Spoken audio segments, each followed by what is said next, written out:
Voici un film sur des femmes qui attendaient une fille et ont dû avorter. Des hommes qui ne trouvent pas d'épouse.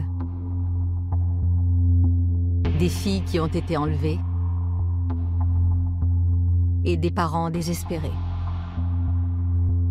Ce phénomène apparu voici plusieurs dizaines d'années a des conséquences dramatiques. En Asie, il manque aujourd'hui près de 200 millions de femmes. En cause, les avortements sélectifs. Pour les uns, c'est un problème social et politique. Pour les autres, un marché juteux.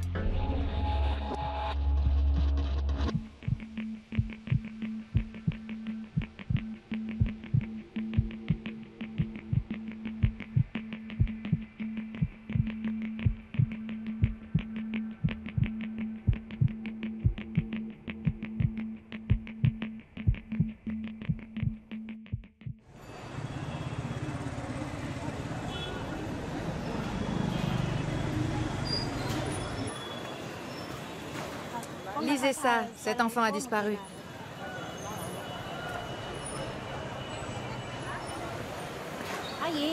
Tenez, madame, c'est une fillette de Sanre. Guangxi, une province du sud de la Chine. Pan Jindong et Ruai Zhen cherchent leur fillette de 3 ans, Pan Xiaotin, disparue il y a 1 mois sans laisser de traces.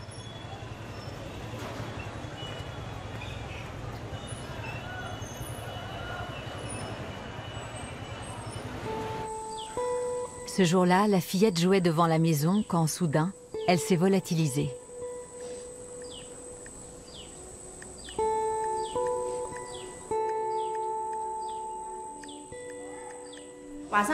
Quand la nuit est arrivée, on a continué nos recherches. Toute la nuit. Puis les jours suivants. Et les nuits suivantes. En vain. 5 jours et 5 nuits. Sans interruption.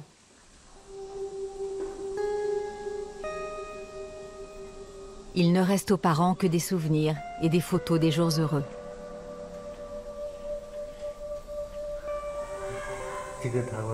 Elle était encore toute petite.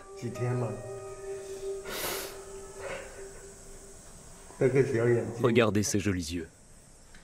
Je n'ose même plus la regarder. Elle est si mignonne.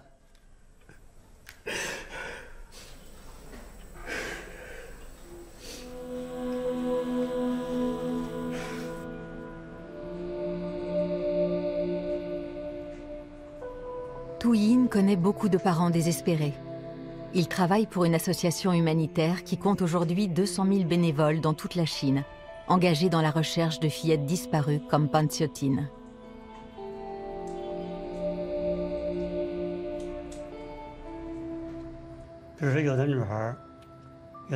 En Chine, l'enlèvement de petites filles n'a rien d'exceptionnel. C'est même assez fréquent, car marier son fils est devenu très coûteux. Le mari doit verser à la famille de l'épouse une somme conséquente. Donc, dans certaines régions, comme au Fujian, il y a des parents qui achètent une fillette et l'élèvent avec leur fils. Et quand les 2 enfants sont adultes, ils les marient. Le pays le plus peuplé du monde compte bien plus d'hommes que de femmes. Dans certaines provinces chinoises, on recense jusqu'à 135 garçons pour 100 filles à la naissance.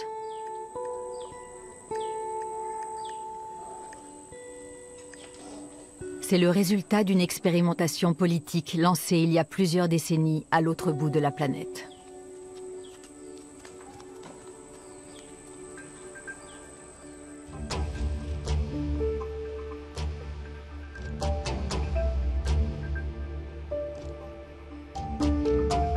Les États-Unis au lendemain de la Seconde Guerre mondiale. C'est le miracle économique. Le niveau de vie des Américains ne cesse de s'améliorer. Leur seule crainte est que la prospérité prenne un jour fin. En cause notamment, la forte croissance démographique des pays en voie de développement que les Occidentaux perçoivent comme une menace. Un nouveau mouvement se forme. Des Américains aisés se rassemblent pour enrayer la natalité galopante dans le monde. C'est le sujet d'études de Matthew Connelly, historien à l'université new-yorkaise de Columbia. Il retrace en détail les débuts de ce mouvement et analyse ses répercussions aujourd'hui.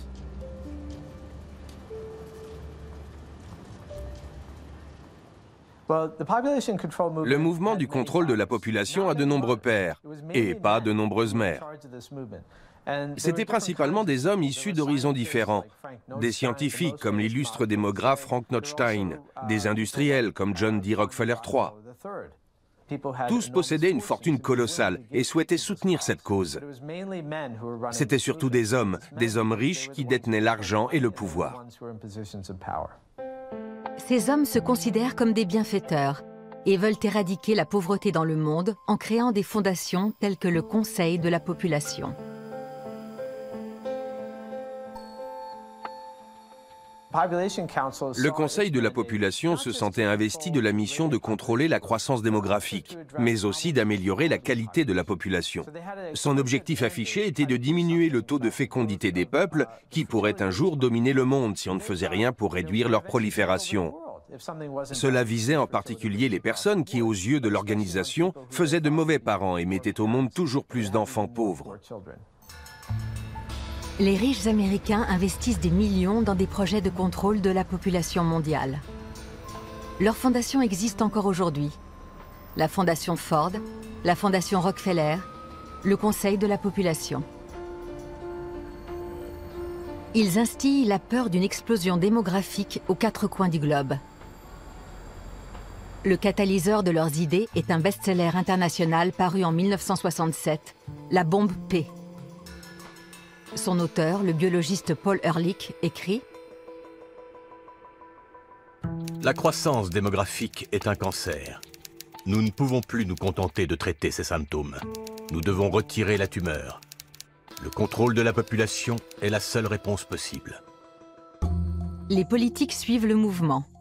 Le président américain Lyndon B. Johnson impose des conditions à l'aide au développement, l'une d'elles étant que le pays bénéficiaire réduise sa population.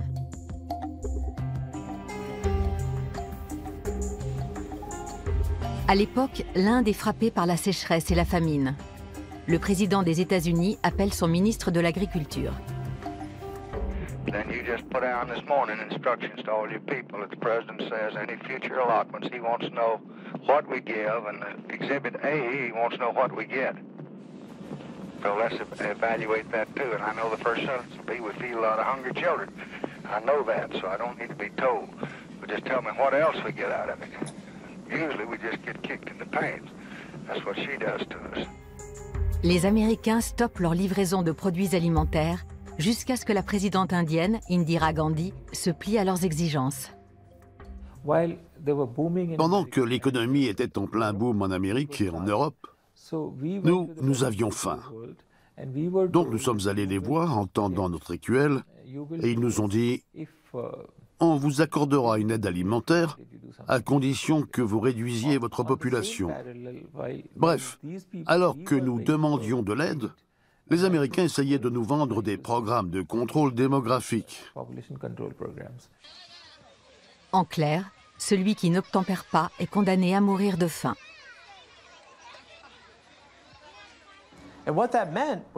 Cela signifiait que l'Inde devait adopter de nouvelles méthodes de contraception, comme le stérilet par exemple, qui n'étaient pas sans risque pour les femmes. Le gouvernement devait se fixer des objectifs et prendre des mesures incitatives pour que les gens acceptent de limiter la taille de leur famille. Sinon, ils mourraient de faim.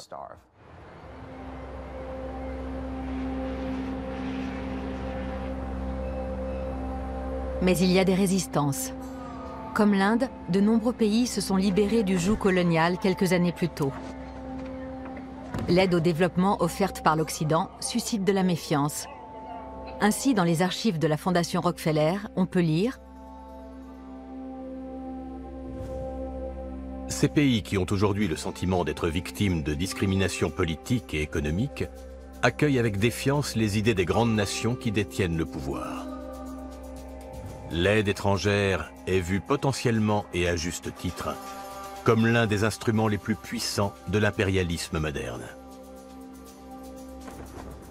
Les Nations Unies doivent aider les pays en voie de développement à ne plus craindre une mainmise de l'Occident.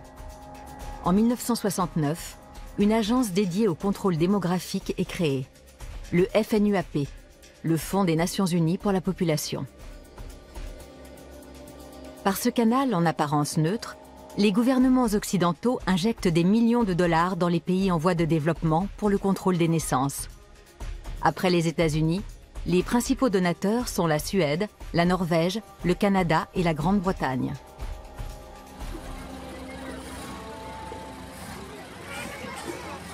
Au cours des années suivantes, les agents du planning familial partent à la conquête du tiers-monde. C'est un énorme test in situ, avec un objectif clair, inciter les habitants à faire moins d'enfants.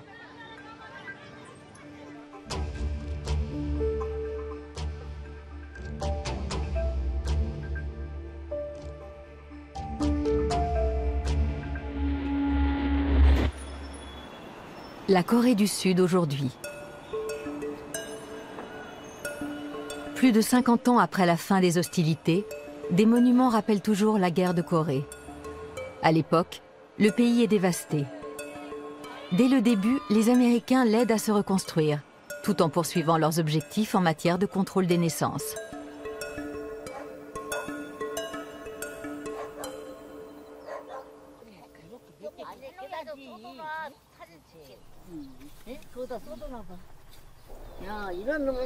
Il y a peu de pommes de terre. C'est à cause de la sécheresse. Il faudrait qu'il pleuve. Là, j'en ai une belle. Il fait vraiment chaud, nous reviendrons plus tard. Ces 4 Coréennes ont vécu la guerre. Elles ont grandi dans un village à 200 km de Séoul. Elles s'y sont mariées, ont eu des enfants et ont été les cobayes du contrôle de la population.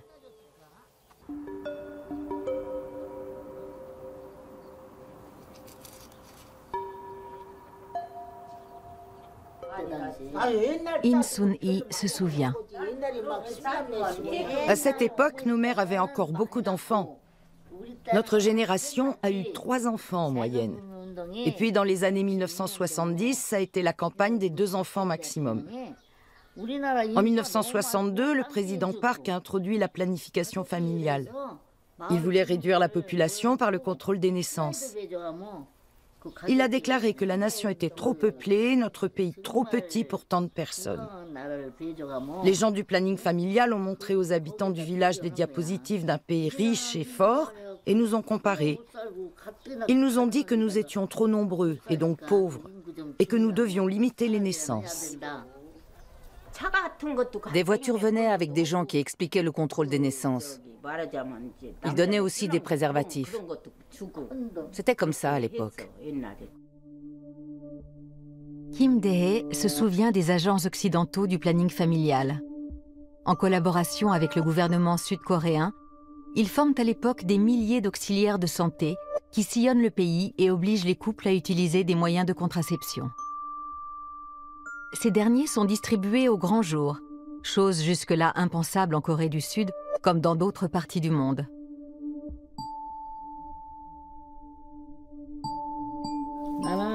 En 1962, j'avais 22 ans. À l'armée, on m'a appris à enseigner l'utilisation du préservatif. J'étais chargée dans mon village de former des jeunes filles à être assistantes familiales. Elles étaient ensuite envoyées un peu partout et devaient apprendre aux hommes à se servir d'un préservatif. L'Occident donne des bus et des jeeps qui sont transformés en cliniques mobiles. La mission principale de ces équipements n'est pas de dispenser des soins. Le Conseil de la population confie une tâche bien précise au ministère coréen de la Santé. Ces véhicules doivent contribuer à améliorer le niveau de vie des Coréens en s'attaquant énergiquement au problème de la croissance excessive de la population. Le gouvernement a déclaré que nous devions faire moins d'enfants. Nous nous y sommes tenus. Les femmes ont avorté. Nous pensions que c'était la bonne chose à faire et nous l'avons fait volontairement. Il suffisait d'aller les voir et de dire « je veux avorter » et c'était fait. Au service de santé, ils nous encourageaient à avorter. Vous n'aviez même pas besoin de venir avec le père de l'enfant. J'ai avorté une fois et j'ai eu 3 fils.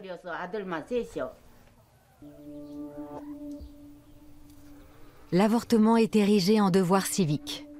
En principe, il n'est autorisé que dans des cas exceptionnels. Mais la priorité du gouvernement est de faire baisser le nombre des naissances.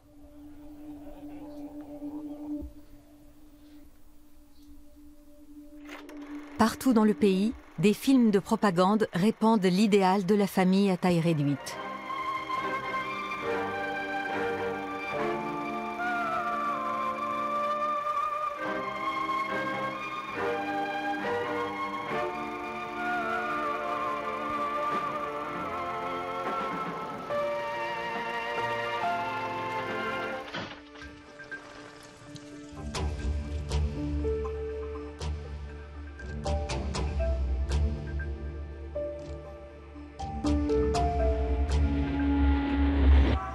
Les Indiens, eux aussi, doivent faire moins d'enfants. À partir de 1956, des cliniques mobiles se rendent dans les villages les plus reculés du sous-continent. Elles sont fournies par l'IPPF, la plus grande organisation privée du monde pour le planning familial, financée en bonne partie par des fonds occidentaux.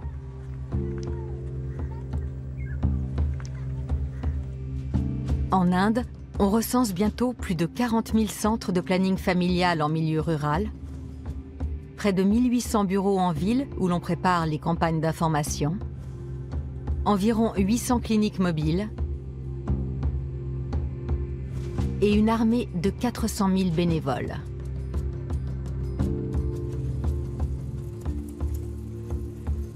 Pour rallier l'élite du pays, les fondations Ford et Rockefeller donnent de l'argent aux universités et aux hôpitaux. Elles sont en terrain conquis. La classe dominante indienne partage leur peur d'une invasion de pauvres. Avant 1947, déjà, l'un des principaux partis du pays, le Congrès national indien, avait un comité qui étudiait les questions démographiques. Une fois que l'Inde est devenue indépendante, il a estimé qu'il fallait trouver des solutions. À ses yeux, le problème était non seulement que la population indienne augmentait rapidement, mais aussi que les mauvaises personnes faisaient trop d'enfants.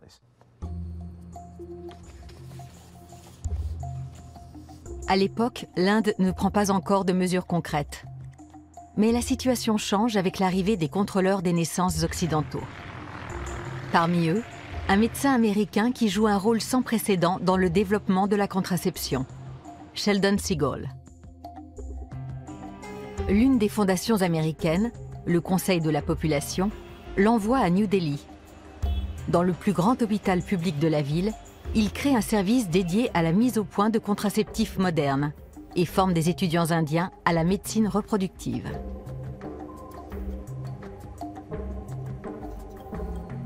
Comme l'historien Matthew Connolly le découvrira plus tard, Sheldon Seagull fait entrer clandestinement des stérilets en Inde et les déclare aux douanes comme décoration de Noël. À l'insu du gouvernement, il les pose sur des femmes. Pour le moment, je donne les stérilets dont je dispose à des médecins privés. Nous en expérimentons aussi quelques-uns sur des guenons. J'estime qu'il vaut mieux rassembler discrètement des données avant de réclamer leur distribution dans les hôpitaux publics. Je ne veux pas en faire la demande à la ministre de la Santé. Elle pourrait refuser, ce qui nous mettrait dans une situation délicate, vu que nous menons des expériences sur des personnes. Ce qui leur plaisait avec le stérilet, c'était qu'on l'insérait directement dans le corps de la femme. Ils se disaient qu'ensuite, celle-ci finirait peut-être même par l'oublier. Et à leurs yeux, c'était une bonne chose, parce qu'elle cesserait de faire autant d'enfants. La pose de stérilets s'étend à d'autres pays en voie de développement. Mais il y a souvent de graves complications, parfois même des décès. Des documents révèlent l'usage de stérilets non stériles.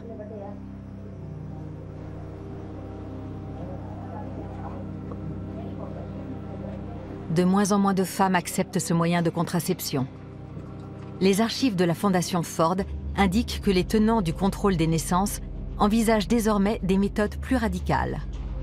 Par exemple, asperger des produits de stérilisation par avion ou les mélanger à l'eau potable, il songe même à promouvoir l'homosexualité et à instaurer un impôt sur les enfants.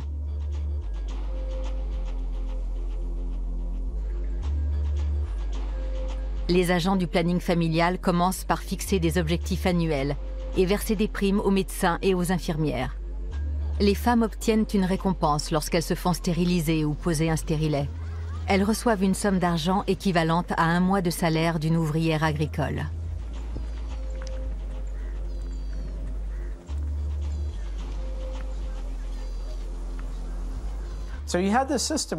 Les gens recevaient de l'argent des États-Unis, des Nations Unies, de Suède ou de Norvège pour accepter la stérilisation ou convaincre d'autres personnes de s'y soumettre. Parfois même, on rassemblait les femmes et on les conduisait en camion dans des camps où elles se faisaient stériliser dans des conditions épouvantables.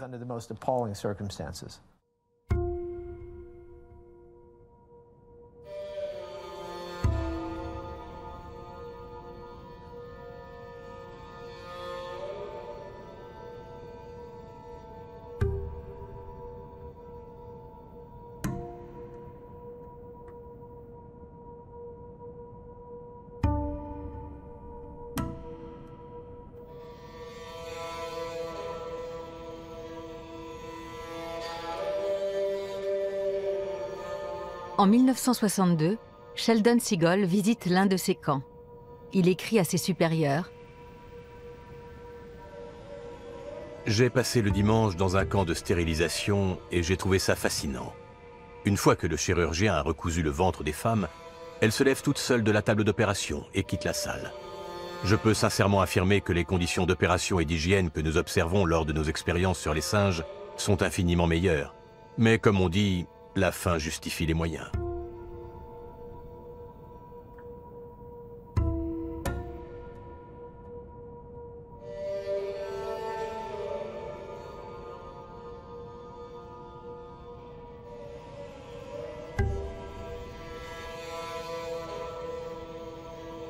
En Inde, la situation prend une ampleur démesurée. En 1975, le gouvernement d'Indira Gandhi force 8 millions de femmes et d'hommes à se faire stériliser. Un nombre terrifiant qui restera dans les annales. Bien des années plus tard, des chercheurs trouveront une méthode encore plus efficace pour réduire le nombre des naissances. Elle changera le monde et aura des effets dramatiques en Inde jusqu'à aujourd'hui.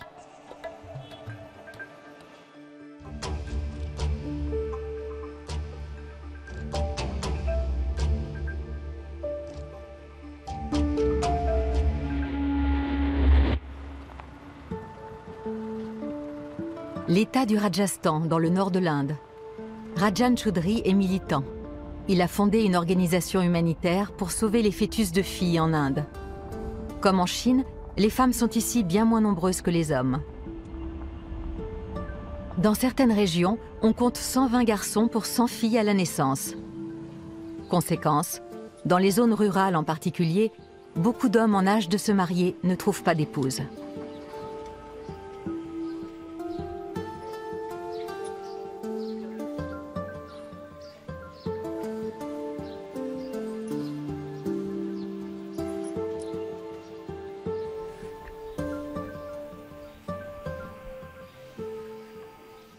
Il y a combien d'hommes célibataires en âge de se marier dans ce village? On va compter. À commencer par cette maison et jusqu'au village voisin, il y a les 2 fils de Bida. Les 2 fils de Maipal, le fils de Rajpal. Ça fait 5. Munish a un fils. Et Sudhir aussi. Et il y a aussi Bani. Et puis Bani et Dayanand a 2 fils. Niwas en a 3. En tout, ça fait 23. Il y a 7 ans, c'était inimaginable qu'un homme en âge de se marier soit célibataire. Et les hommes dépriment, regardez Bani, il parle tout seul. Ça a toujours été comme ça pour Bani. Bani se parle à lui-même car il est seul. Il n'a plus personne. Il n'a jamais eu personne. Si vous passez près de sa maison, vous aurez l'impression qu'il y a 3 ou 4 personnes à l'intérieur.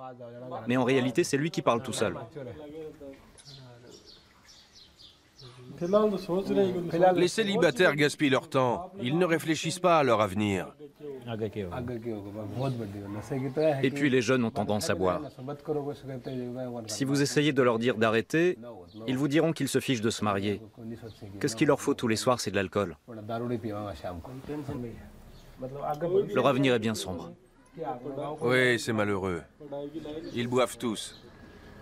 Je ne sais pas ce que cette génération va devenir. Certains de ces jeunes étaient sur le droit chemin, mais maintenant ils s'égarent. Il y a tant de célibataires au Rajasthan que leur comportement envers les filles a changé. On constate plus de viols. Les femmes ont peur. Ces hommes s'adonnent à toutes sortes d'addictions.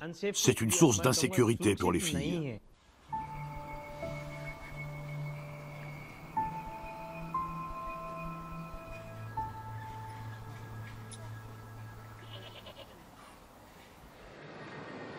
Dans les villes indiennes aussi, les femmes sont en danger, car la supériorité numérique des hommes y est encore plus marquée que dans les campagnes.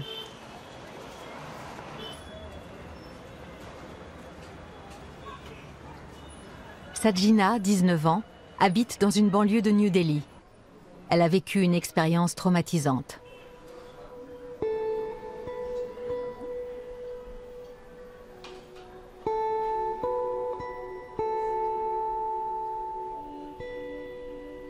Elle ne se sent en sécurité qu'ici, avec son frère, sa femme et leurs enfants.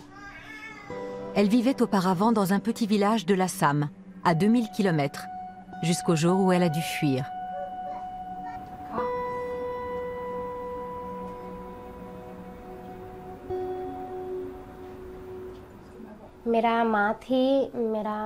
Ma mère et ma grande sœur sont mortes l'une après l'autre, à un jour d'intervalle. J'avais 6 mois à l'époque. Mon père a ensuite contracté la poliomyélite. Il allait mendier de maison en maison pour nous nourrir. Mes frères, mes sœurs et moi étions encore très petits. C'est comme ça que nous avons grandi.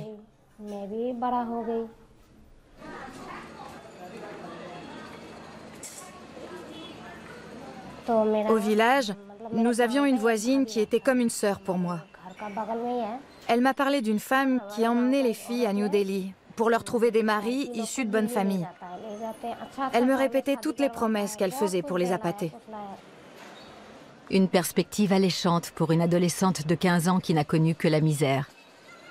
Peu de temps après sa conversation avec la voisine, elle disparaît sans laisser de traces.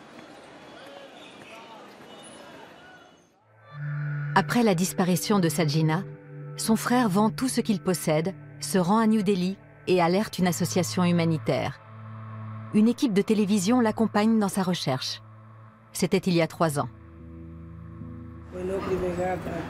Quelques personnes lui ont proposé de faire des ménages, mais elle a refusé. Ensuite, elle a disparu. Personne ne savait où elle était. À un moment, elle a pu se procurer un téléphone et m'a appelé en cachette à 2 ou 3 reprises. Elle pleurait et disait que je devais la sortir de là. J'y suis allé et je l'ai vue. Elle saignait et elle avait des blessures au visage. Il la frappait durement. Seul, le frère de Sajina ne peut rien faire. La police les conduit plusieurs fois.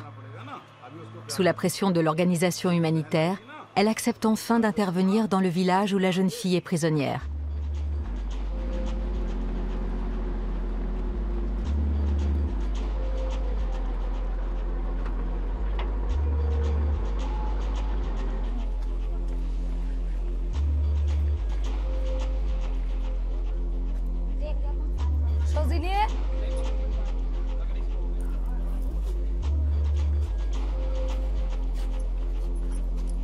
Une femme prétend être la belle-mère de Sajina. Elle présente un acte de mariage. Dans l'état de l'Haryana, le manque de femmes est particulièrement criant et des parents cherchent à corps et à cri une épouse pour leur fils. C'est finalement le maire du village qui explique ce qui est arrivé à Sajina. Nous avons déboursé $100 pour cette fille. Je peux le prouver. Faites sortir la fille. Nous ne partirons pas sans elle. Mais dites-moi, Cette fille a été donnée en mariage devant 10 témoins. Qu'est-ce que vous en faites? Lorsque les habitants remettent la jeune fille à la police, la vérité éclate au grand jour. Tout le village s'était cotisé afin d'acheter Sajina pour plusieurs célibataires en même temps. Elle a été mariée à un homme et abusée sexuellement par 7 autres.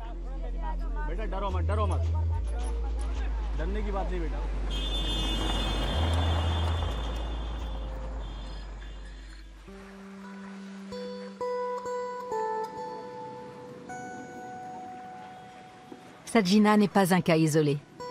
Ce sont les plus pauvres qui font les frais de la pénurie de femmes.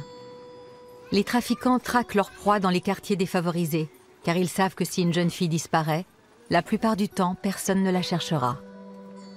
Ces hommes sont souvent des proches ou des voisins.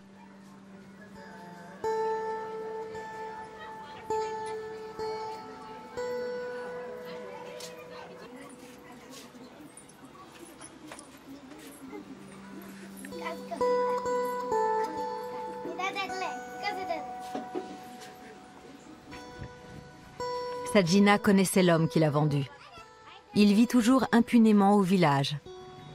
Elle a été traitée de prostituée, a dû quitter son domicile et se réfugier à New Delhi.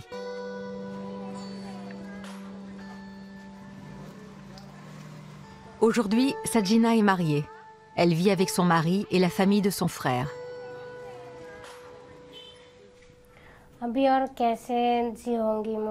Je dois me comporter selon la volonté de mon mari. J'ai encore peur. Bien que je sois mariée, j'ai encore peur. Il pourrait aussi me traiter comme les autres. J'ai toujours peur. Je ne sais pas.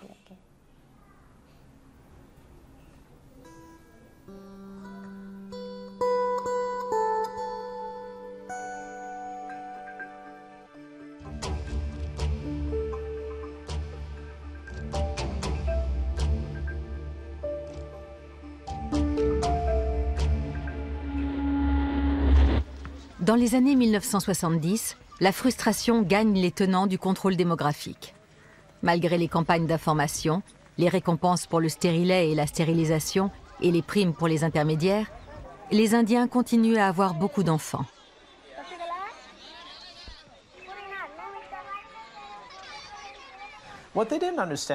Ils n'avaient pas compris que dans de nombreuses sociétés rurales, les enfants constituaient la seule assurance vieillesse des parents. Et puis, bien souvent, dans les milieux pauvres, les enfants subviennent seuls à leurs besoins et aident leur famille, même à un âge relativement jeune. Les agents du planning familial cherchent d'autres solutions pour régler le problème démographique. Sheldon Seagull et ses collègues finissent par réclamer la légalisation de l'avortement. Dans une lettre à ses supérieurs, le médecin lance un appel. Il est temps d'inscrire l'avortement au planning familial indien. D'ici combien de temps l'Inde peut-elle le légaliser? Les pouvoirs politiques sont sur la même ligne. Henry Kissinger est alors ministre des Affaires étrangères du président Gerald Ford.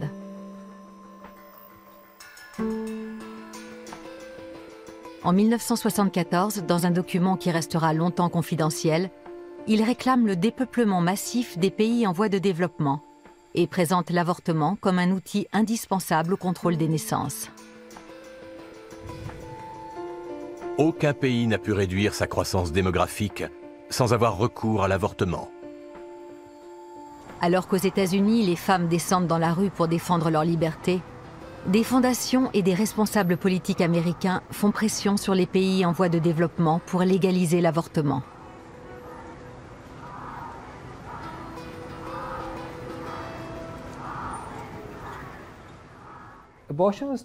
L'avortement était totalement impensable en Inde. Aucune religion ne l'autorise, pas plus l'hindouisme que le sikhisme, l'islam ou le christianisme. Il fallait séduire les femmes pour les amener à avorter. Alors ils se sont dit, non seulement nous allons légaliser l'avortement, mais nous allons le rendre attrayant pour les Indiens. Et c'est ce qu'ils ont fait.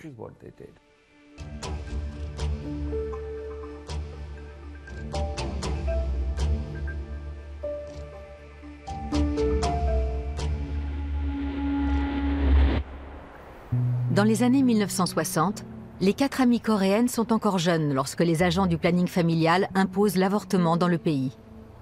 Mais la population ne baisse pas comme prévu. La raison ?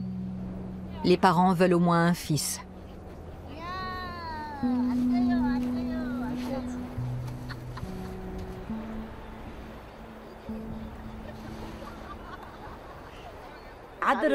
Un fils perpétue la lignée du père et du grand-père. Une fille ne peut pas faire ça.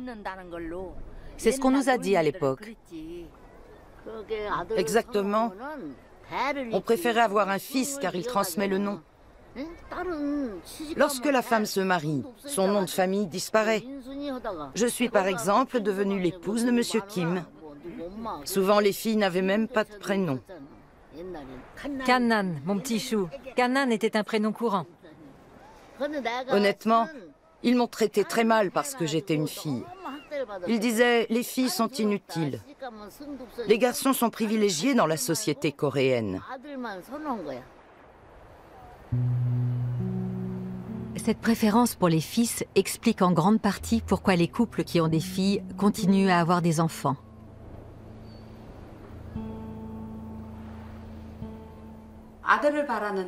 Les parents voulaient un fils, mais cela ne fonctionnait pas toujours.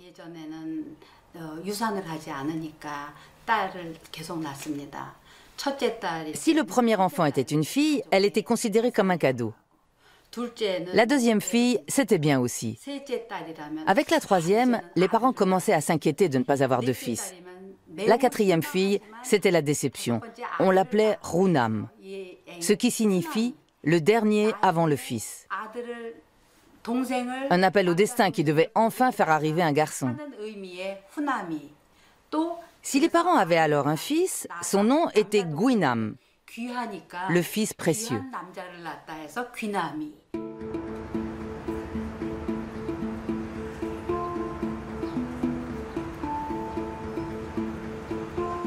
En Chine aussi, les couples font des enfants jusqu'à ce qu'ils aient un garçon.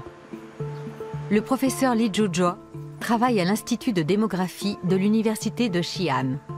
Il analyse les effets de la préférence pour les fils sur la société chinoise.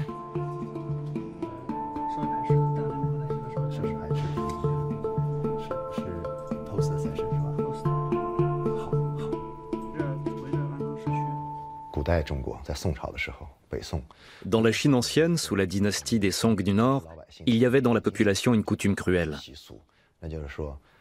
Les parents qui n'avaient pas les moyens d'élever beaucoup d'enfants et qui avaient eu un garçon abandonnaient les petites filles qui naissaient ensuite et les laissaient mourir. En Chine, on dit qu'il y a 3 façons de manquer de piété filiale. Ne pas avoir de descendance est la plus grave. Cette histoire de descendance concerne uniquement les garçons. Pas de fils, pas de descendance. En Chine, un fils doit s'occuper de ses parents lorsqu'ils sont âgés. En l'absence de système public de retraite, c'est à lui de les soutenir financièrement. Et c'est encore le cas aujourd'hui. À l'époque, les agents du planning familial prennent conscience que la préférence pour les fils est la clé du problème démographique.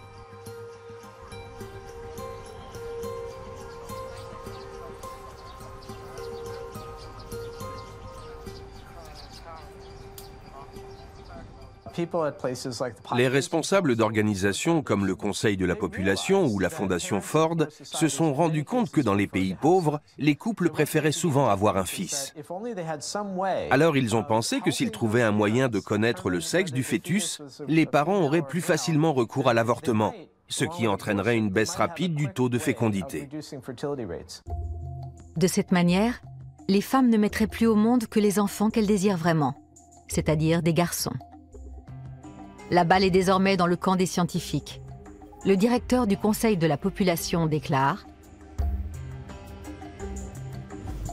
Nous devons renforcer la recherche sur les techniques de contraception et les méthodes permettant de déterminer le sexe du fœtus pour garantir aux parents qu'ils auront un fils.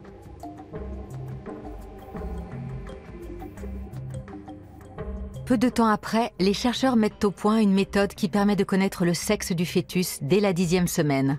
L'amniosynthèse, ou ponction du placenta. En Inde, cette technique est enseignée par Sheldon Seagull. Elle ouvre la voie à l'avortement sélectif des filles.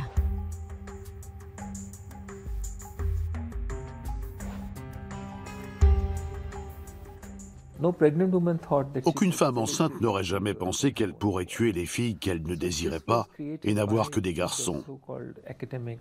Ça venait des médecins de la Fondation Ford et de nombreuses autres ONG qui sponsorisaient le projet. Chaque année, ils sélectionnaient une trentaine d'étudiants pour les former.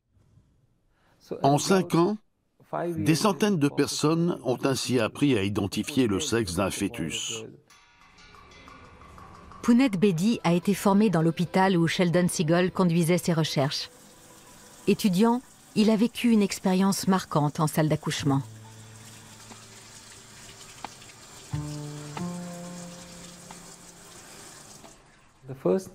Ma première nuit à l'hôpital, j'ai aperçu un chat.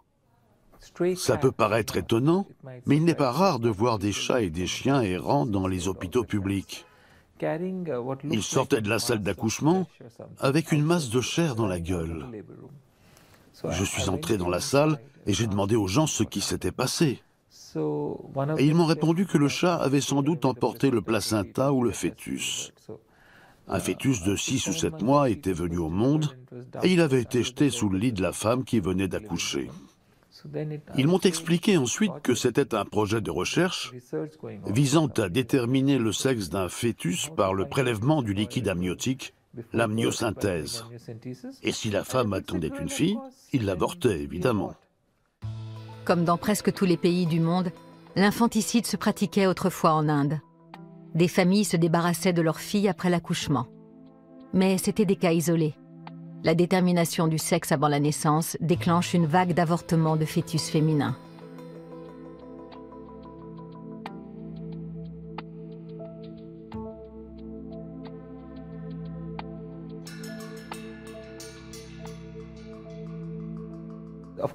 Bien sûr, l'infanticide existe depuis des milliers d'années, mais tuer un enfant en vie, c'est très cruel. Peu de personnes en sont capables. Par contre, si un chirurgien tue un fœtus de fille derrière des portes closes, personne ne voit l'horreur, le sang, la violence et les questions éthiques qu'un tel acte implique.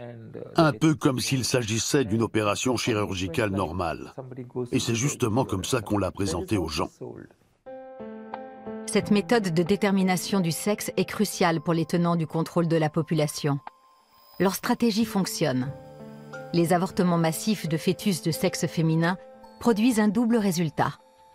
Il y a moins de bébés qui viennent au monde, et donc moins de filles qui pourraient plus tard avoir des enfants. L'idée lancée par quelques bienfaiteurs autoproclamés a des retombées mondiales.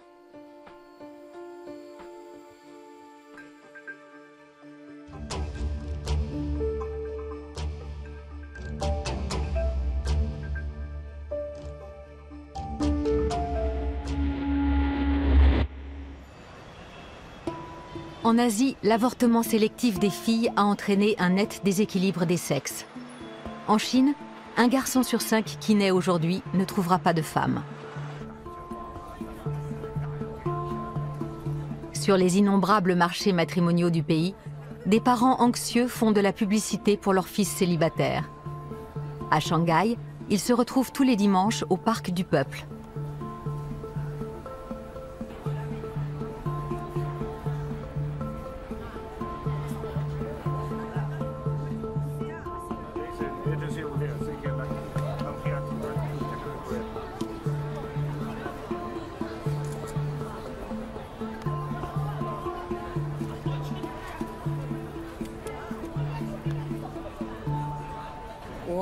C'est la deuxième fois que je viens.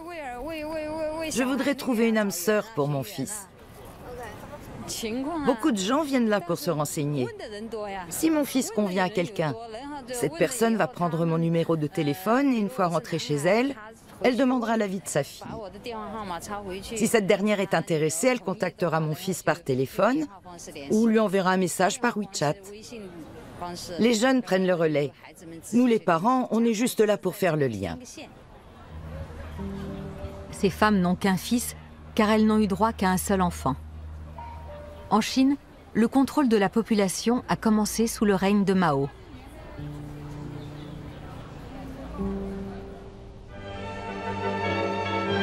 February 21st. The President of the United States arrives at Capital Airport near Peking, the People's Republic of China.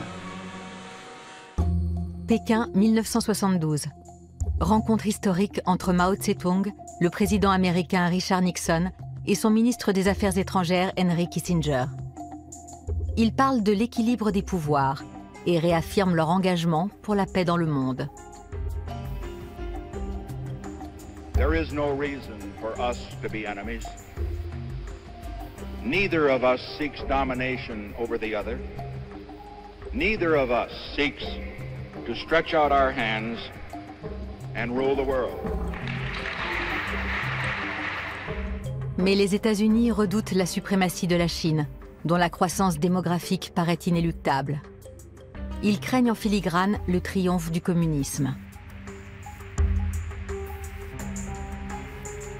Après la visite de Nixon, les portes s'ouvrent pour les partisans du contrôle des naissances. Ce sont d'abord des organisations privées, pour la plupart américaines, qui envoient de l'argent à Pékin. Puis en 1979, le Fonds des Nations Unies pour la population, le FNUAP, verse 50 millions de dollars à la Chine. Deng Xiaoping est alors à la tête du pays. Il instaure la politique de l'enfant unique. Des millions d'agriculteurs sont formés pour devenir auxiliaires de santé. On les appelle les docteurs aux pieds nus. Leur mission ? Distribuer des moyens de contraception gratuits jusque dans les coins les plus reculés de l'immense territoire. Et surtout, s'assurer que les couples n'ont qu'un enfant.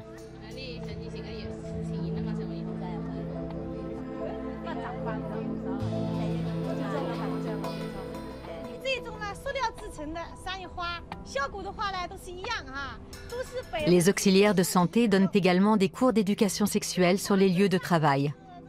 La vie sexuelle des Chinois devient affaire d'État. Elle est étroitement surveillée. Au cours des décennies suivantes, de graves violations des droits de l'homme ont lieu, comme les stérilisations et les avortements forcés. Sur les murs des maisons, des slogans exhortent le peuple à l'obéissance.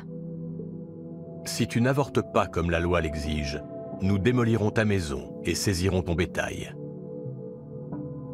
Après le premier enfant, on te pose un stérilet. Après le deuxième, tu es stérilisé. Si tu as d'autres enfants, tu devras payer une amende. Tu peux l'arracher de ton ventre, tu peux avorter, mais pas le mettre au monde. L'organisation IPPF, Fédération internationale pour le planning familial, soutient financièrement la Chine. Une employée tire la sonnette d'alarme. Je pense que dans un avenir proche, cette affaire fera la une des journaux, parce qu'elle contient tous les ingrédients d'un scandale. Communisme, planning familial forcé, meurtre de fœtus viables, parallèle avec l'Inde, etc. Quand tout cela éclatera au grand jour, la position sera bien difficile à défendre.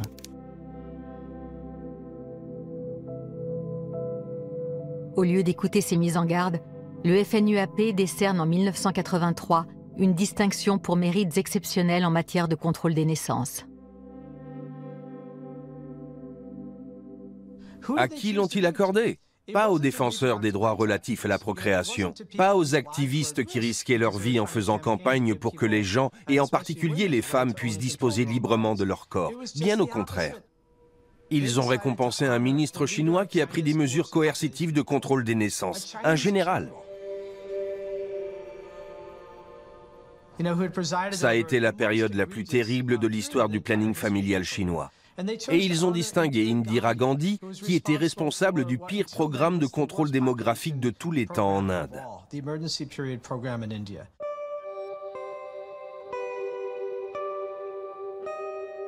Un prix pour des chefs de gouvernement et des responsables qui ont manifestement violé les droits de l'homme. Le représentant du FNUAP s'explique. Je tiens à apporter une précision. Ces prix étaient décernés par les États membres des Nations Unies. Nous ne faisions qu'appliquer leurs directives. Les États-Unis sont alors l'État membre le plus important. Ils prennent en charge 40% du budget. Le FNUAP serait-il à la botte de ses financeurs?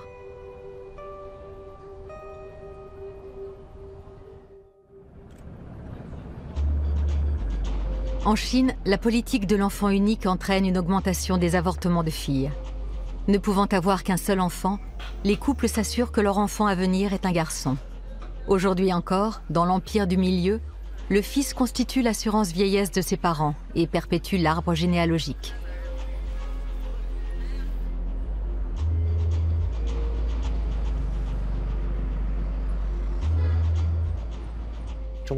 La famille chinoise est comparable à un arbre.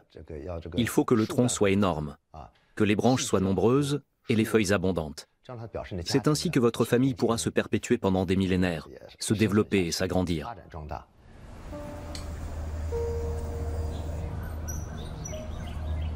Pour les hommes qui ne trouvent pas de femmes et ne se reproduisent pas, il existe un terme en chinois, Quan Kun.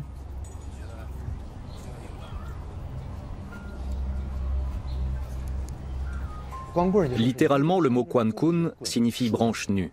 L'homme naît, vieillit, tombe malade et meurt. Il a été jeune pousse, il meurt branche nue. Il ne s'est pas développé, la famille s'est éteinte.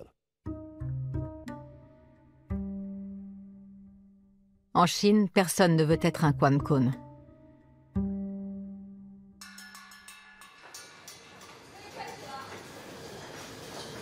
C'est pourquoi des millions d'hommes au chômage quittent la campagne pour la grande ville.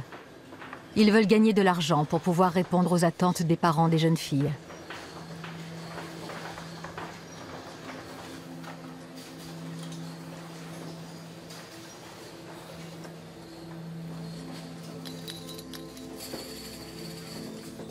Li Pin, 27 ans, travaille dans une usine de perches à selfie près de Hong Kong. Comme beaucoup de jeunes hommes de son âge, il n'a pas encore de petit ami.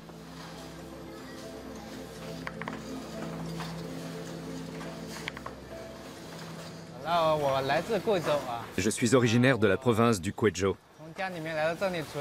Si je suis venu à Shenzhen, c'est principalement parce que économiquement, c'est un endroit plus développé et les salaires y sont plus élevés que chez moi. Je suis là depuis 2 ans et je compte rester encore 2 ou 3 ans.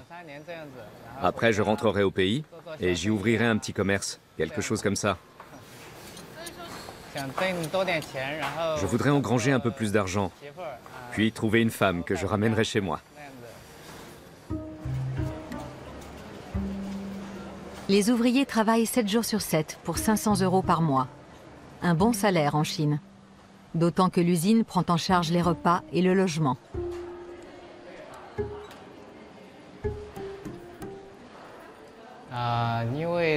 Quand on arrive à un certain âge, les parents et la famille vous pressent de vous marier. Pour eux, c'est important. Dans la région d'où je viens, quand un homme n'a pas de compagne, les gens trouvent ça bizarre et peuvent penser que vous êtes un incapable. En Chine, on a un mot pour qualifier l'homme qui est encore célibataire à un âge avancé. On dit que c'est une branche nue.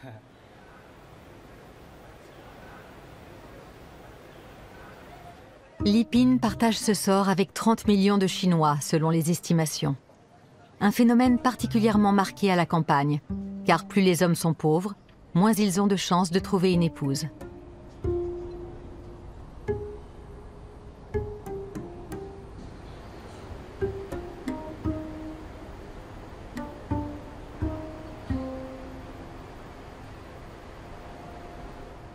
« 30 millions d'hommes qui ne parviennent pas à se marier, c'est considérable. Mais je ne crois pas que j'en ferai partie. Je pense que je trouverai une partenaire.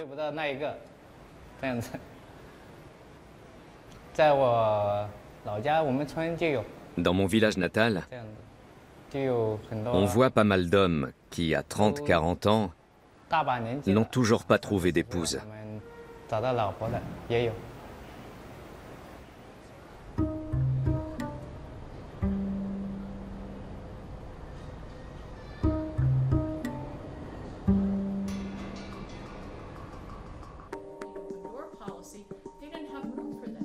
La politologue américaine Valerie Hudson étudie l'impact que peuvent avoir des millions d'hommes célibataires sur une société.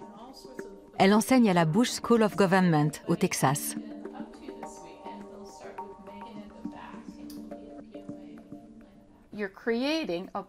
Cela crée un groupe de jeunes hommes socialement défavorisés qui ont déjà une haine de l'ordre établi. Et là, on ne fait qu'accroître leur frustration.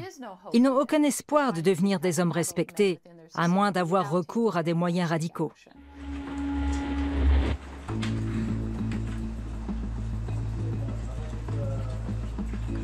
Des études révèlent que les jeunes hommes célibataires sont plus enclins à devenir délinquants. Statistiquement, la majorité des crimes commis dans le monde leur sont imputables.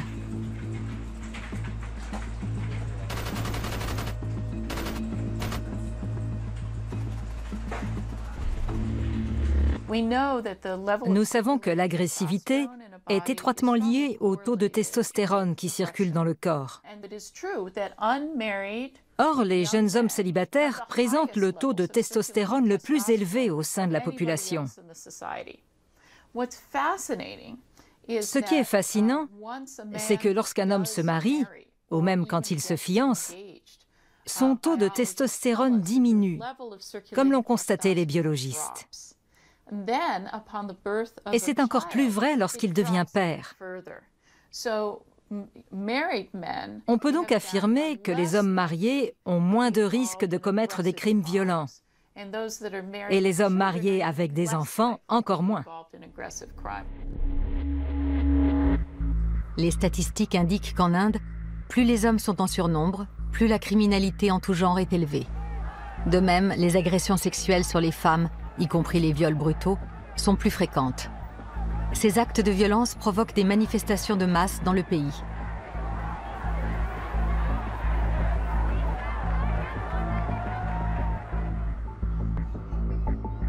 En Inde et en Chine, la criminalité galopante est devenue un problème quotidien. Mais Valerie Hudson craint également des risques à long terme dans le reste du monde.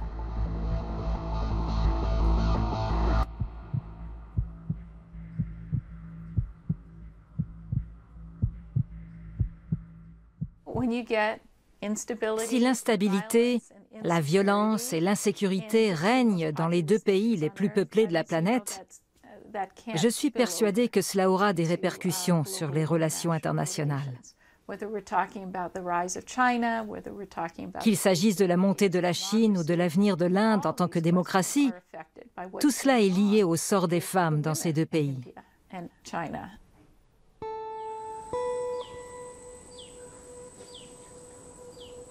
En Chine, des fillettes sont enlevées en raison du manque d'épouses potentielles. Elles grandissent dans des familles étrangères qui les destinent à épouser leurs fils.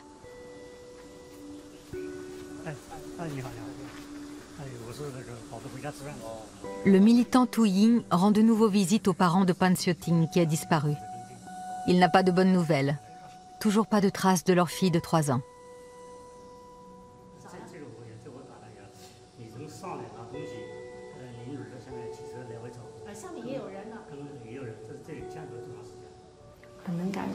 Ce que je ressens, je ne sais pas. En tout cas, j'ai l'impression qu'elle est encore vivante. Parce qu'on n'a rien trouvé dans les étangs. Et aucune trace de sang. Je suis certaine qu'elle est en sécurité. Donc je vais attendre d'avoir de ses nouvelles. Je suis toujours très inquiète.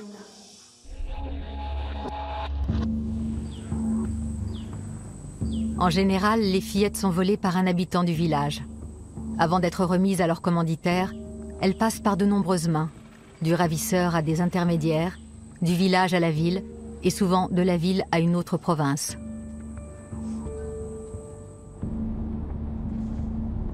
À chaque transaction, son prix augmente pour atteindre finalement environ 7 000 €. Pour les acheteurs, c'est un investissement.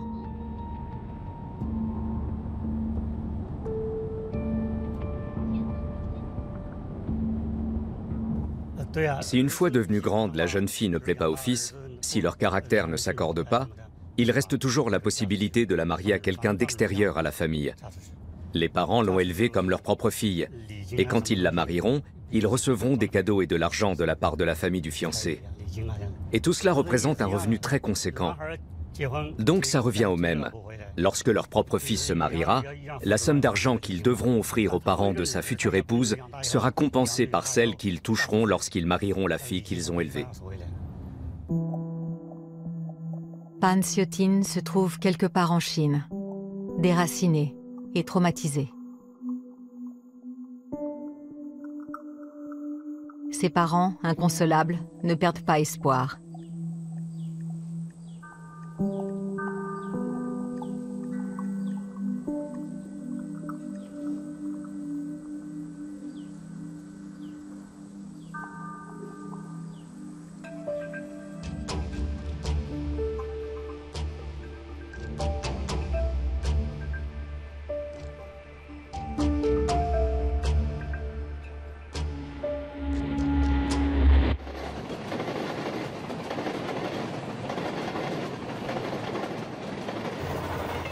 En Inde, la loi interdit désormais de déterminer le sexe avant la naissance.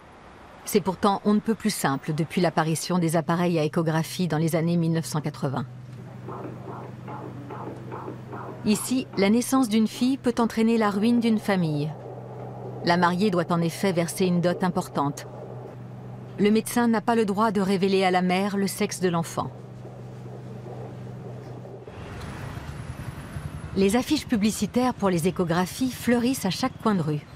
Trouver un médecin prêt à enfreindre la loi n'est qu'une question d'argent.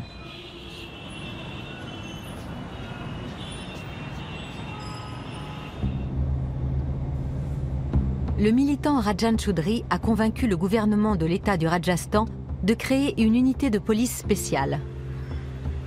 Les criminels recherchés sont principalement des médecins qui ont révélé le sexe du fœtus aux parents.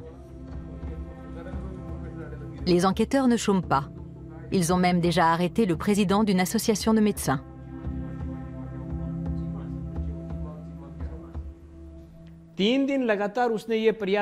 Pendant 3 jours, sans relâche, il a essayé de me faire accepter de l'argent pour que je mette un terme à l'enquête. Lorsqu'il a vu que ça ne marchait pas, il m'a menacé de mort au téléphone. Des incidents de ce genre arrivent souvent. L'argent et les menaces sont employés dans toutes les opérations d'infiltration que nous menons. Et nous recevons aussi des appels d'hommes politiques. Les enquêtes se déroulent toujours de la même manière. Une femme enceinte sert d'appât. Elle prend rendez-vous chez un médecin pour une échographie.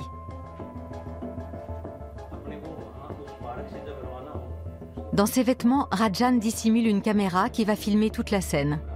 Une douzaine de policiers sont à pied d'œuvre pour assurer la sécurité de la jeune femme, car les médecins jouent gros.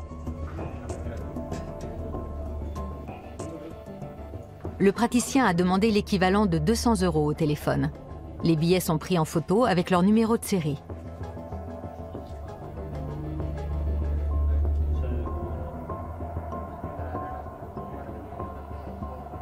En général, les femmes enceintes sont convoquées dans des endroits isolés.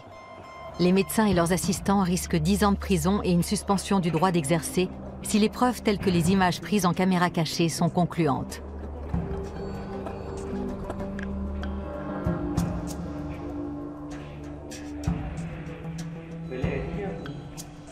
Dès que l'examen est terminé et que la jeune femme a quitté les lieux, elle donne l'alerte par téléphone portable. Les enquêteurs qui ont suivi le signal GPS du mobile passent à l'attaque.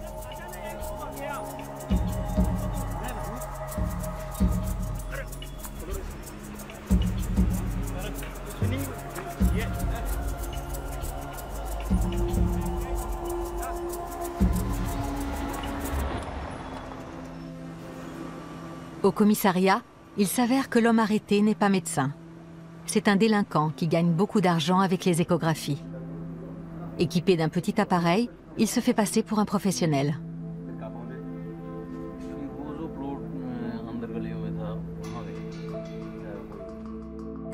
L'échographe portable fait partie des produits que General Electric vend le mieux en Inde. Dès les années 1990, la firme américaine conclut des partenariats avec des fabricants en Inde et en Chine. 2 pays où les avortements de fœtus de sexe féminin sont particulièrement nombreux. Un hasard ?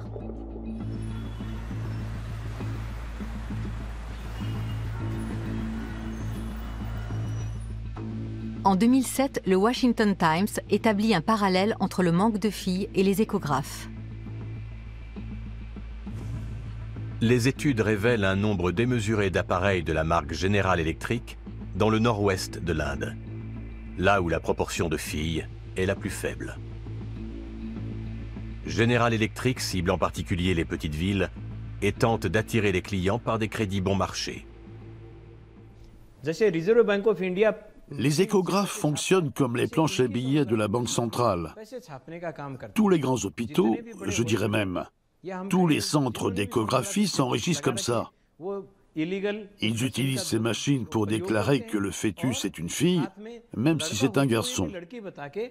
Vu la mentalité qui règne dans le pays, cela engendre un argent fou. C'est devenu une véritable industrie dans le Rajasthan et tout le nord de l'Inde.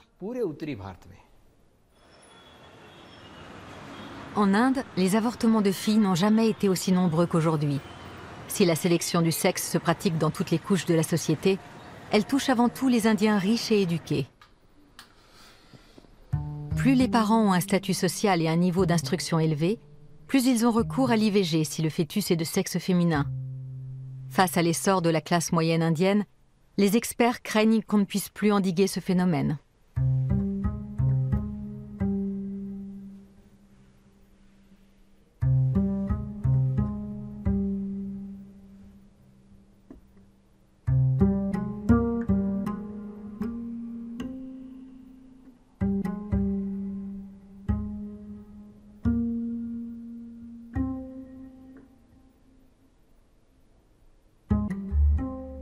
Six fois en 8 ans.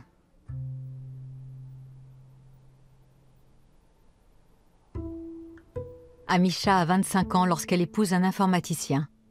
Son beau-père est haut fonctionnaire. Amisha offre un appartement en guise de dot. Plus la famille du fiancé est riche et éduquée, plus les exigences sont importantes pour la fiancée. Avoir un fils, c'est pour certains comme gagner au loto.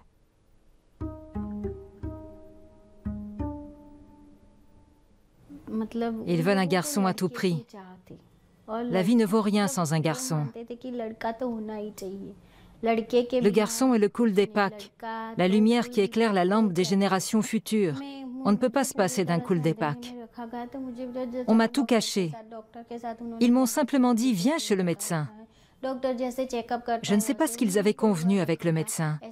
Cela ressemblait à un contrôle normal, mais ils avaient un code. Si c'était une fille, le médecin devait dire « la mère » pour qu'il sache que c'est une fille. Puis le médecin disait qu'il fallait revenir. Là, il me faisait une piqûre et je perdais connaissance. Ça s'est passé comme ça.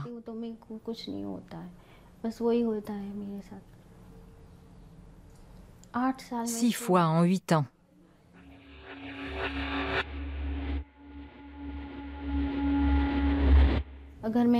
Quand je ne voulais pas aller à la visite médicale, on m'attrapait par le cou et on me frappait la tête contre le mur.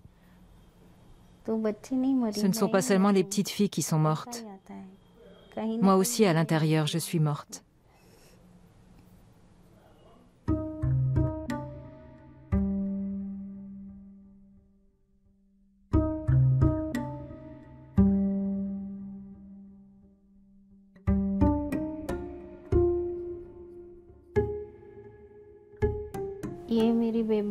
Ils ont encore essayé quand j'étais enceinte de ma fille actuelle. Mais comme je me sentais de plus en plus faible, j'ai décidé d'aller chez ma mère. Ils ont tenté de me convaincre de revenir, mais j'ai tenu bon. J'ai dit que je ne voulais pas encore rentrer. Pendant 3 mois, personne n'est venu me rendre visite. Et ma fille est venue au monde. Ils étaient furieux. Ils m'ont poussé dehors. Il était minuit passé. Ils m'ont mise devant la porte et m'ont dit « Va-t'en. Si tu ne peux pas nous donner un fils, quitte la maison. »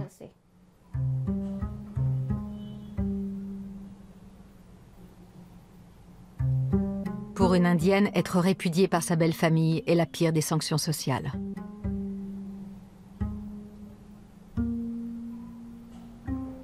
Mais Amisha a de la chance. Un avocat spécialiste des droits de l'homme accepte de la défendre. Il fait mettre les beaux-parents en prison pour un certain temps et obtient des dommages et intérêts pour la jeune femme, même si cela n'effacera jamais sa douleur d'avoir perdu 6 filles.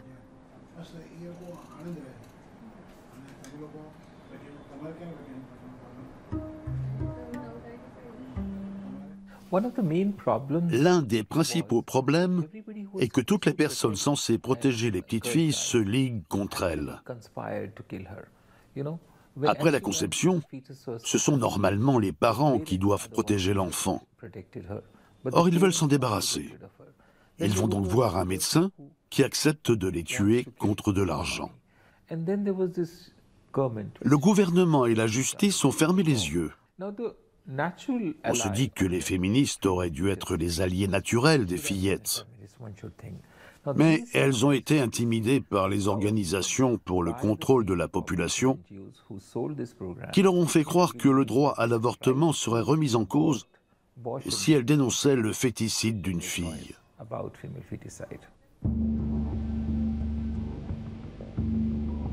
Dans l'indifférence quasi générale, de moins en moins de filles viennent au monde. Aujourd'hui, il en manque officiellement 177 millions. Et le nombre de pays qui pratiquent la sélection par le sexe augmente.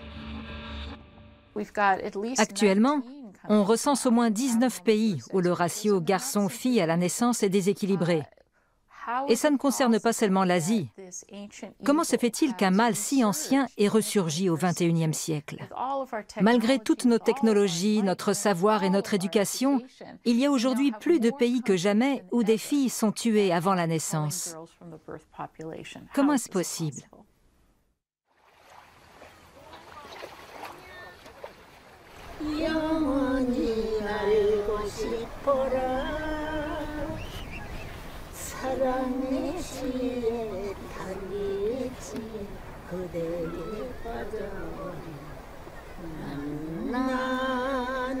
En Corée du Sud aussi, il manque des millions de femmes. En imposant de manière draconienne le planning familial, le gouvernement a fait passer le taux de fécondité de 6 à 1 enfant par femme entre 1960 et 2010. Comme en Chine et en Inde, la pénurie de femmes en âge de se marier constitue désormais un problème.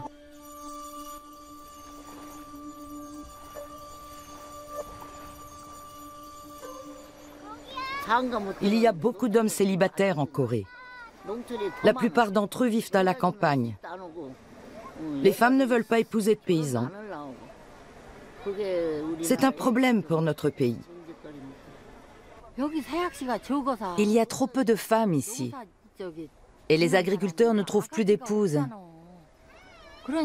Alors ils cherchent ailleurs. Ils disent qu'au Vietnam, une femme coûte environ 8 000 €. Elles ont une vingtaine d'années. En général, elles donnent naissance à de très jolis enfants. Il y en a beaucoup dans notre région. Si votre fils ne trouvait pas d'épouse coréenne, est-ce que vous achèteriez une femme au Vietnam? S'il ne se marie pas bientôt, il faudra bien.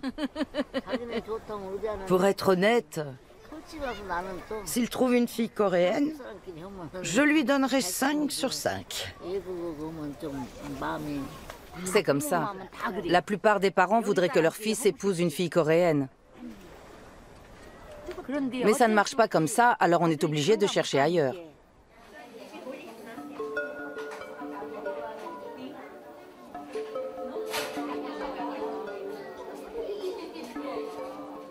Ce cours de cuisine s'adresse aux jeunes mariés d'origine vietnamienne. Il est financé par le gouvernement sud-coréen et proposé dans 260 centres d'intégration à travers le pays. Ici, à Ansan, les femmes peuvent également suivre des cours de puériculture ou apprendre le coréen. 가족 행사에 많이 이용할 수 있는 닭볶음탕하고 생선찌개 2가지 요리를 할게요. 네. 또 우리가 이제 미역국은 우리가 이제 아이를 낳으면 이 미역 성분이 굉장히 몸에 좋아요. 또 소고기는 단백질이 많고 우리가 아이를 출산하면 피를 많이 이렇게 배출하기 때문에 철분이 많기 때문에 여러분들 많이 드셔줘야 돼요.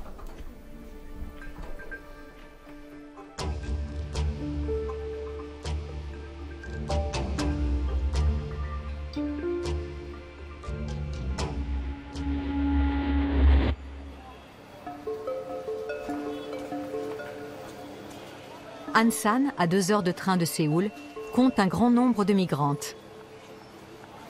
Parmi elles, Do Han-bik, originaire d'un village du nord du Vietnam. Il y a 15 ans, elle est venue en Corée du Sud pour se marier. Aujourd'hui, à 34 ans, elle vit seule et travaille comme serveuse dans un restaurant. Elle est heureuse d'avoir enfin retrouvé une certaine sérénité.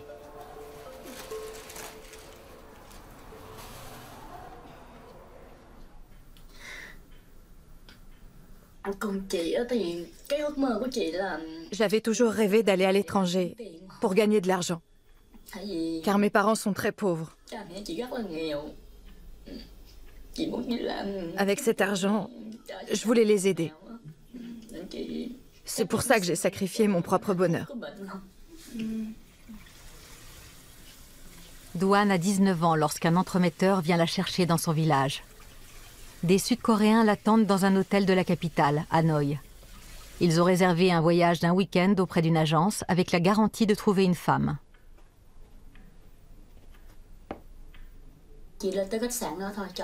À l'hôtel, je suis allée dans une chambre où les hommes pouvaient me jauger. Tu ne peux rester que si tu plais à un homme. Mais cela ne veut pas dire que tu seras choisi. Les hommes voient une centaine de jeunes filles avant de décider. Doan plaît à un homme de 30 ans, son aîné.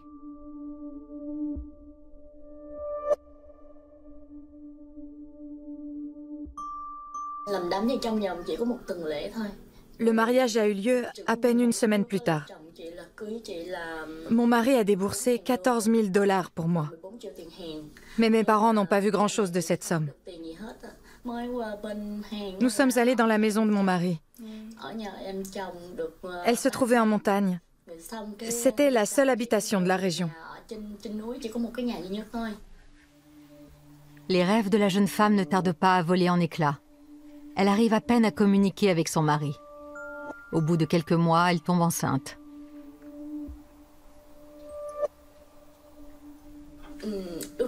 J'ai mis mon enfant au monde à la maison.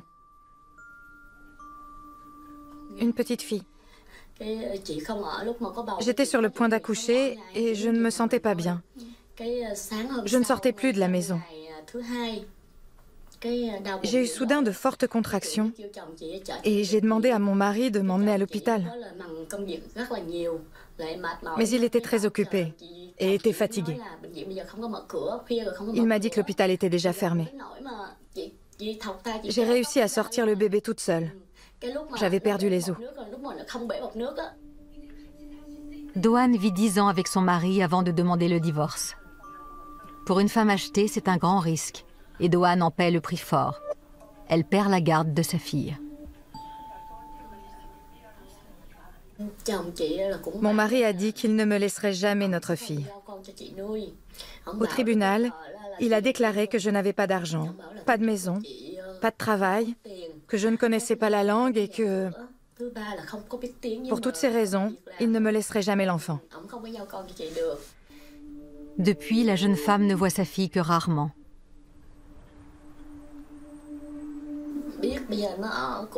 Nous vivons séparés depuis quelques années. Ma fille s'y est habituée et n'éprouve plus grand-chose pour moi.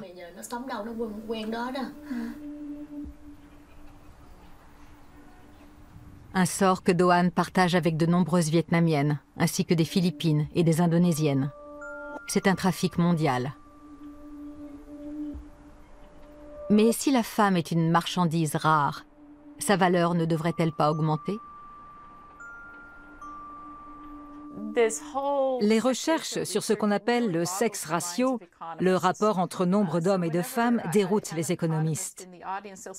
Chaque fois que je donne une conférence et qu'il y a un économiste dans la salle, il dit « Si les femmes sont moins nombreuses, elles auront une vie meilleure, elles seront mieux traitées. » Je réponds « Non, ça alimente un véritable trafic. Les femmes sont moins libres de leurs mouvements parce qu'elles risquent de se faire enlever.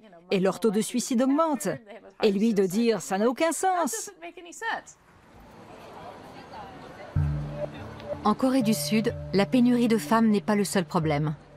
Le pays voit son taux de natalité chuter depuis plusieurs années, car beaucoup de Sud-Coréennes ne veulent pas d'enfants. Une fois de plus, le gouvernement prend des mesures drastiques. Si il y a encore 60 ans, l'avortement était encouragé, il est désormais interdit.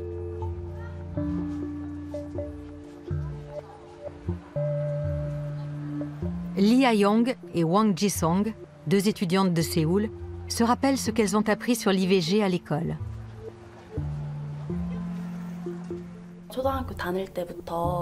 À l'école primaire déjà, il y a des séances d'information sur la grossesse et l'avortement.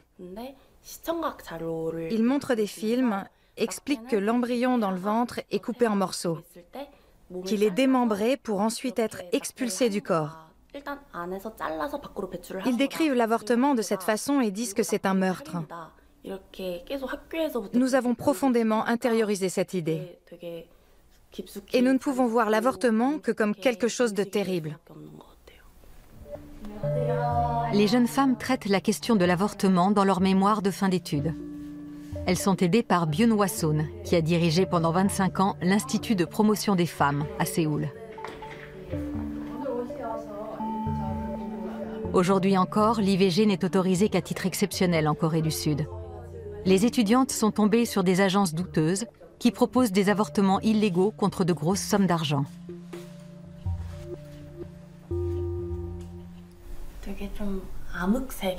C'est un monde complètement opaque.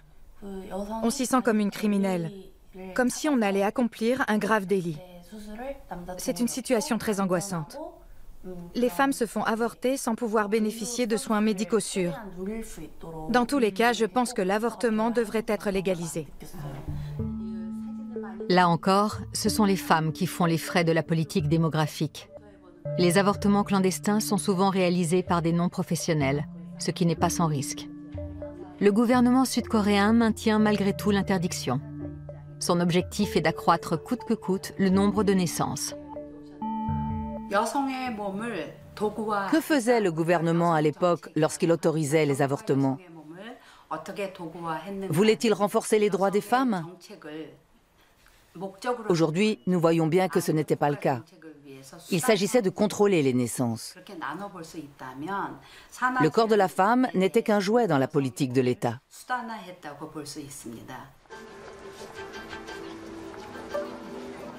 Les autorités sud-coréennes vont même plus loin, en mettant en ligne une carte de Séoul qui indique le domicile des femmes en âge de se marier. Plus le rose est foncé, plus l'homme a de choix.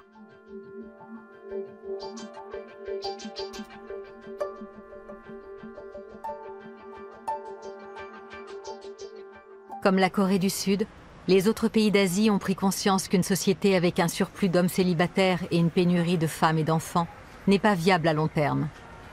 Mais il faudra du temps pour rétablir l'équilibre naturel entre les sexes.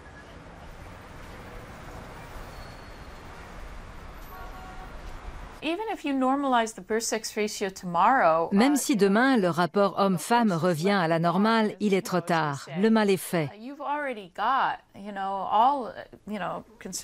Parce qu'il ne faut pas oublier que pendant 35 à 40 ans, il y a eu pénurie de femmes. Et il faudra sans doute attendre encore 20 ans, voire peut-être 30, pour que le ratio homme-femme soit de nouveau équilibré parmi les jeunes adultes.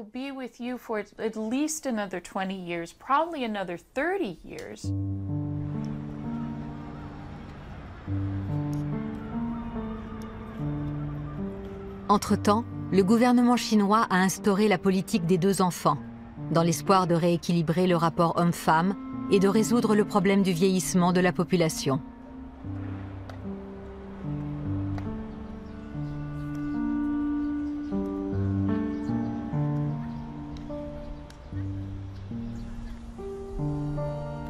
Les autorités ont lancé une nouvelle campagne d'affichage, cette fois en faveur des filles, et donc des mères potentielles.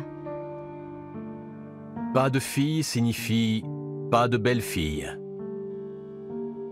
Les filles ont autant de valeur que les garçons. Elles aussi assurent la descendance.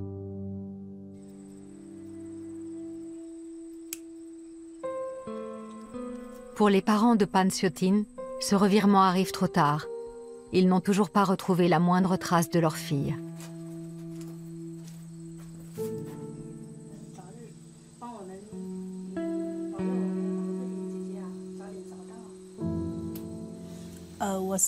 Je suis la maman de Pan Seo-tin. Je vous supplie de ne pas la maltraiter. Si le destin veut que nous revoyions notre fille, Ne vous y opposez pas. Je vous en serai reconnaissante. Et sachez que nous ne nous lancerons pas dans des poursuites judiciaires. Merci.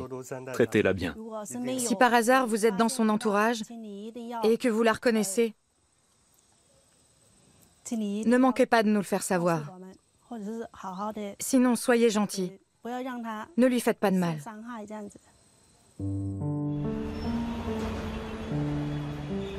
En Inde aussi, le gouvernement fait marche arrière. Il veut dorénavant inciter les parents à mettre au monde des filles. Pour cela, il multiplie les campagnes d'information et mise de nouveau sur les récompenses.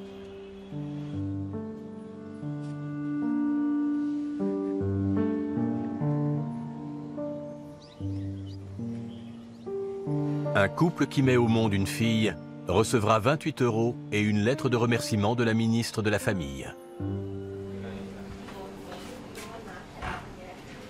Le gynécologue Puneet Bedi connaît la pression qui pèse sur les femmes enceintes. Lui aussi pratique des avortements, mais jamais en lien avec le sexe du fœtus. Il ne pense pas beaucoup de bien des programmes du gouvernement. Donnez-moi une raison pour qu'une femme enceinte veuille une fille, alors qu'elle-même n'a jamais pu aller à l'école et que dès le jour de sa naissance, on lui a dit qu'elle ne valait rien parce que c'était une femme. Et puis, elle tombe enceinte dans un nouveau foyer où 6 ou 7 personnes lui répètent chaque jour qu'elle perdra tout si jamais elle accouche d'une fille. Comment changer l'état d'esprit de cette femme? Par une pièce de théâtre? Un poème? Ou un spot à la télé? Non. La véritable solution, c'est évidemment que les gens se mettent à respecter davantage les filles que les garçons. Alors seulement, les femmes en Asie seront prêtes à mettre au monde des filles.